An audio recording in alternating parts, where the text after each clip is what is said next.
Class 9 আজকে মানচিত্র স্কেলে একটুখানি মানচিত্র সম্পর্কে ধারণা দিয়ে দিই। তো তোমরা ক্লাসরুমেও দেখে থাকো, এই যে ওয়াল ম্যাপটা টাঙানো আছে, এটা অবশ্য ইংরেজিতে লেখা আছে, তোমাদের স্কুলে যেটা সেটা তো বাংলায়। ওয়েস্ট বেঙ্গল ফিজিক্যাল এখানে লেখা আছে এবং এইখানে দেখো স্কেল দেওয়া আছে।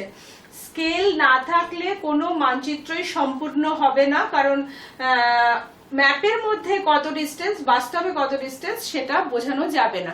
মানচিত্রের বৈশিষ্ট্য হলো কি, এটার একটা নির্দিষ্ট স্কেল আছে, এটার একটা কিছু তথ্য আছে, যেমন ধরো এটা ফিজিক্যাল বলা হচ্ছে, দেখো ব্রাউন কালার, সবুজ, এই সমস্ত রঙগুলো দেওয়া আছে। তার মানে ওটা উচ্চতা, ব্রাউন রং যেটা সেটা হচ্ছে হাইট বেশি, ওখানে হিমালয় পার্বত্য অঞ্চল রয়েছে। সঠিক একটা ভৌগোলিক অবস্থান বোঝানো হচ্ছে, পশ্চিমবঙ্গের উত্তরে কি আছে, দক্ষিণে যে সমুদ্র আছে তার একটা ভৌগোলিক অবস্থান দেখানো হচ্ছে। পথ নির্দেশের জন্য মানচিত্র লাগে, মানে কোন দিক থেকে কোন দিকে তুমি দার্জিলিং যাবে সেটার জন্য ম্যাপ লাগে। গুরুত্বপূর্ণ স্থান কোথায় কোথায় অবস্থিত সেটা পশ্চিমবঙ্গের ম্যাপে যখন পর্যটন কেন্দ্রগুলো দেখিয়েছি, বিভিন্ন শহর নগর বন্দর দেখিয়েছি, তখন তার মানে বিখ্যাত স্থানগুলো কোথায় অবস্থিত সেটার জন্য মানচিত্র দরকার। আঞ্চলিক উন্নয়ন মানে কোথায় কি সম্পদ পাওয়া যায় তার উপর ভিত্তি করে ওই অঞ্চলটার কিভাবে উন্নতি সম্ভব সেটা দেখানোর জন্য ম্যাপ দরকার। প্রাকৃতিক সম্পদ কোথায় কি আছে সেটার জন্য ম্যাপ দরকার, মানে ফিজিক্যাল ম্যাপ যেটা আর কি, পার্বত্য অঞ্চল, সমভূমি যেখানে লোকবসতি ঘন, সেটা ম্যাপের সাহায্যে আমরা বুঝতে পারি। জনঘনত্ব বেশি কোথায় সেটারও আলাদা পপুলেশন ম্যাপ হয় জনঘনত্ব বোঝানোর জন্য, মানে একই রঙের বিভিন্ন কালারের ঘনত্ব দিয়ে আস্তে আস্তে পাতলা হতে হতে শেডটা হালকা হতে হতে বোঝা যায় জনঘনত্ব ওখানে কম। আরেকটা হলো শ্রেণীকক্ষে পড়ানোর জন্য, যেটা এখন তোমাদের লাগছে, ক্লাসে পড়ানোর জন্য লাগে। মানে সব দিক থেকে এটা ভীষণই গুরুত্বপূর্ণ। বৈদেশিক শত্রু কোথা থেকে আক্রমণ করতে পারে সেই বর্ডার গুলো দেখার জন্য দরকার। আচ্ছা, আরেকটা জিনিস, এবারে আমরা মানচিত্রের সাথে সম্পর্কিত স্কেল ব্যাপারটা একটু বুঝে নিই। কারণ এখানে দেখো একটা রেখার সাহায্যে স্কেল আঁকা আছে, ওপরে 1:2 করে একটা 1:2 বলে সংখ্যা দিয়ে সেখানেও আরেক ধরনের স্কেল আঁকা আছে, আবার তার পাশে লেখাও আছে 1 সেন্টিমিটার সমান 7.8 কিলোমিটার। হয়তো এত দূর থেকে বোঝা যাবে না, আমি একটু ম্যাপ বই দেখে, ম্যাপ বইয়ে আছে সেটাও আমি একটু বলে দিই। যে কোনো ম্যাপে এটা থাকে, তো দেখে নাও। এই যে এখানে রেখার সাহায্যে বোঝানো হয়েছে, দাগ দিয়ে খোপ খোপ করে দেখানো হয়েছে, নিচে আবার লেখাও আছে, আবার আরএফও দেওয়া আছে 1:2। তোমরা টোপোশিট তোমাদের যেটা দেখানো ক্লাসে হয়েছে টোপোশিট, সেখানেও কিন্তু তার নিচে আরএফটা দেওয়া আছে, রিপ্রেজেন্টেটিভ ফ্র্যাকশন বা ভগ্নাংশ সূচক স্কেল। এবারে আমি ম্যাপটা সরিয়ে দিচ্ছি, এখানে যে স্কেলের যে ধরনগুলো সেটা আমি একটুখানি দেখিয়ে দেব, একটু সামনে নিয়ে দেখাই। এই দেখো, এইটা হচ্ছে এক ধরনের স্কেল, ওপরে এক ধরনের স্কেল লেখা আছে, তার উপরে আরেকটা পাশাপাশি আরেক ধরনের স্কেল লেখা আছে। তো এটা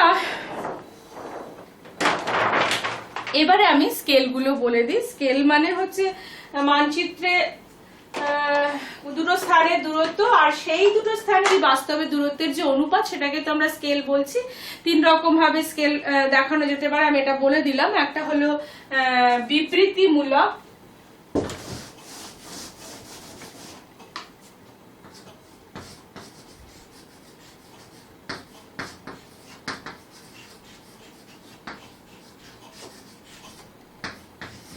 বিবৃতিমূলক মানে যেখানে কথায় বা ভাষায় প্রকাশ করা থাকবে।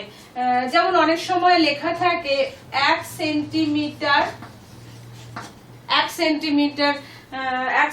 সেন্টিমিটারে বা তে 500 মিটার, এইটা হলো বলা আছে, ভাষায় বলা আছে যে ম্যাপের মধ্যে 1 সেন্টিমিটার যাওয়া মানে বাস্তবে 500 মিটার যাওয়া।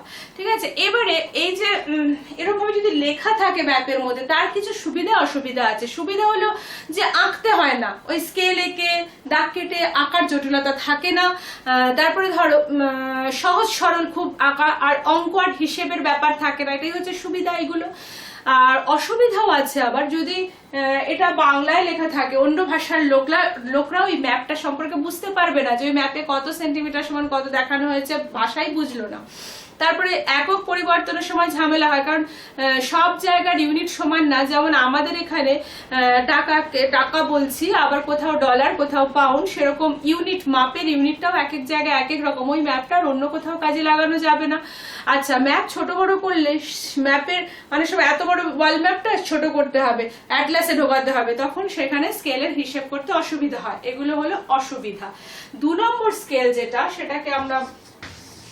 যেটাকে বলছি RF বা রিপ্রেজেন্টেটিভ ফ্র্যাকশন, বাংলায় যেটাকে আমরা বলি ভগ্নাংশ সূচক স্কেল। আচ্ছা, ভগ্নাংশ সূচক স্কেল সেটা হলো টোপোগ্রাফিক্যাল মানচিত্রে দেখবে তোমরা নিচে দেওয়া থাকে। যেমন ধরো এটা কিরকম ভাবে প্রকাশ করা হয়, 1:50,000 এরকম ভাবে, মানে 1 সেন্টিমিটার সমান 50,000 সেন্টিমিটার।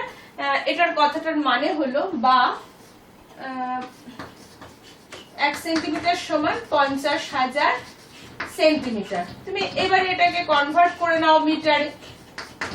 এটা হচ্ছে সুবিধার জন্য, এটা কিন্তু এখানে থাকে না, লেখা থাকে শুধু এইটুকুই। এটার মানে হলো এটা, সেটা আমি বলে দিলাম। মানে ম্যাপের মধ্যে 1 সেন্টিমিটার যদি তুমি যাও, তার মানে আসলে তুমি 500 মিটার রাস্তা কিন্তু বাস্তবে চলে গেছো। আচ্ছা, এই গেল ভগ্নাংশ সূচক স্কেল। এরও কিছু সুবিধা অসুবিধা আছে। সুবিধা হলো এটা সার্বজনীন, মানে তুমি এই ম্যাপটা যেখানে পৃথিবীর যেখানে খুশি নিয়ে যাও, তারা তাদের ইউনিটে কনভার্ট করে নিতে পারবে। পঠন পাঠনের জন্য সুবিধা, ব্যবহার করা মানে পড়াশোনার জন্য ব্যবহার করার সুবিধা হয়। আর RFটাকে মানে বিবৃতি সূচক স্কেল, মানে এই যে স্কেল বা রৈখিক স্কেলের পরে বলবো, সেটা যে কোনো স্কেল থেকে এটা RF এ কনভার্ট করা যাবে। তবে RF এর একটা অসুবিধাও আছে, ছোট বড় করলে আবার যদি হিসেব করা হয়, সেই হিসেবটা কিন্তু খুবই কঠিন। আর যারা এই অঙ্কটা জানবে না, তারা তো স্কেলটা সম্পর্কে কিছু বুঝতেই পারবে না। অনভিজ্ঞ যারা ম্যাপ রিডিং সম্পর্কে, তারা তো এটা সম্পর্কে আইডিয়াই করতে পারবে না RF মানে কিরকম ভাবে স্কেলটা করা আছে। এটাই হলো অসুবিধা। এবারে আসছি লৈখিক স্কেল। মানে লৈখিক পদ্ধতিতে যদি আমরা লৈখিক স্কেল, সেটা আবার 3 রকম হতে পারে। একটা হতে পারে রৈখিক, একটা হতে পারে ডায়াগোনাল,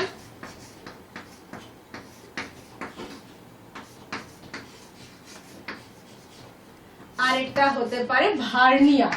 এই 3টে ভাবে আমরা প্রকাশ করতে পারি। এই 3টে সম্পর্কে একটুখানি আইডিয়া দিয়ে রাখি। তো লৈখিকের মধ্যে রৈখিক স্কেল যে স্কেলটা, মানে সরল রেখার মাধ্যমে, যেটা আমি ওই দাগ কেটে দেখালাম, যেমন ধর আমি এখানটা একটুখানি দেখিয়ে দিই। এটা যদি আমি ধরে নিলাম 0, আর এইখানে একটা দাগ, এখানে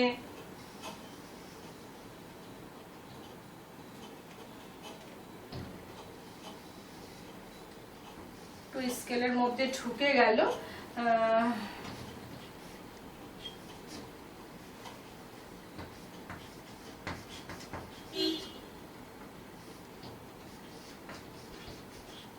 500 মিটার। একেবারে আমি বুঝিয়ে দিই, এরকম রেখার সাহায্যে যদি আমরা সমানভাবে রেখাকে সমানভাবে ভাগ করে নিয়ে আমরা যদি স্কেলটাকে বোঝাতে পারি, ওই ম্যাপের মধ্যেও দেখেছো সরল রেখার মাধ্যমে যখন প্রকাশ করা হয়, তখন সেটাকে রৈখিক স্কেল বলে। একটুখানি স্ক্রিনশট করে নিয়ে তারপরে জুম করে দেখো। প্রথমে এই ভাগগুলো করলাম, এই একটা ভাগ, এই একটা ভাগ, এই একটা, মোট 3টে সমান ভাগে ভাগ করলাম। এগুলো হচ্ছে মুখ্য বিভাগ, এটা হচ্ছে প্রধান বিভাগ। সেই মুখ্য বিভাগটাকে আবার 2টো ভাগে ভাগ করেছি। এক একটা মুখ্য বিভাগে আমি 1 কিলোমিটার দেখাচ্ছি। এখান থেকে 1 সেন্টিমিটার গেলে 1 কিলোমিটার, এখানে 1 কিলোমিটার, এরকম ভাবে কিলোমিটার দেখালাম। 1 কিলোমিটারটাকে আবার 2টো সমান ভাগে ভাগ করলে 500 মিটার পাবো। এটাকে হচ্ছে গৌণ বিভাগ বলে। গৌণ বিভাগ, মুখ্য বিভাগ, অত মাথায় অত এখনই ঢোকাতে হবে না, শুধু কথাগুলো একটু মনে রাখো, এই ভাষা, এই ওয়ার্ড গুলো একটু মনে রাখো, যাতে পরবর্তীকালে সুবিধা হয়। তো তোমরা অনেক সময় ম্যাপে দেখবে এরকম ভাবে 1 2 3 এরকম ভাবে আঁকা আছে, এবং এইখানটা যদি মাপো তাহলে বোঝা যাবে সেন্টিমিটারে আঁকা আছে।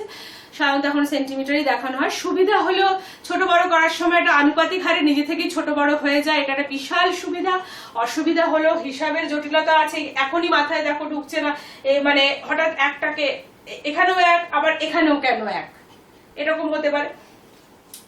আচ্ছা, এরকম না করে আমরা জিরো দিয়ে দেখাতে পারি, 0 1 2 এরকম ভাবে, তাহলে আমি মুখ্য আর গৌণটাকে একসাথে দেখাতে পারবো।